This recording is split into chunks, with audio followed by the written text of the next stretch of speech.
जी मेरा एक सवाल है। सब माँ बाप यही बोलते हैं कि बेटी का नहीं खाना चाहिए, जो वो कमाई करती है वो नहीं खानी चाहिए। ऐसा हमारे धर्म में लिखा हुआ है, हर माँ बाप कहते हैं, मेरे पापा भी कहते हैं।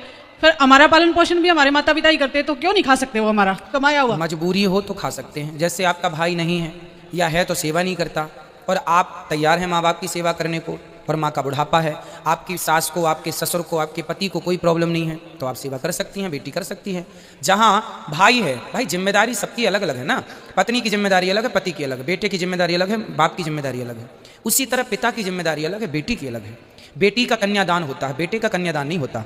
इसलिए जो दान दे, हमने ये वस्तु उठा के आपको दान कर दी, अब देने के बाद फिर इस पर हमारा कोई अधिकार नहीं रहा।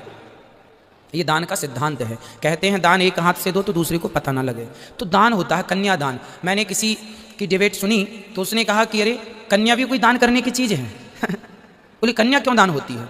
अब मूर्खों की ये बातें हैं कि कन्या क्यों दान होती है। अरे भाई, कन्यादान की परंपरा आज से नहीं है, माता सीता का भी दान हुआ था। कोई हमारी आज की परंपराएं छोड़ी हैं। तो जब बेटी का दान कर दिया तो दिया हुआ दान जिसको दे दिया, अब उससे फिर क्या वापस लें? हाँ, मजबूरी है तो आप स्वीकार कीजिए, मजबूरी नहीं है तो फोकट में बेटी के घर पड़े पड़े खाने से क्या फायदा? तो आपके पिताजी की मजबूरी है? नहीं मजबूरी तो घर में खाने दो, मजबूरी हो तो फिर आप सेवा करना, कोई दिक्कत मजबूरी नहीं है, बस फिर मेरा ये सवाल था। घर पे ही रहने दो।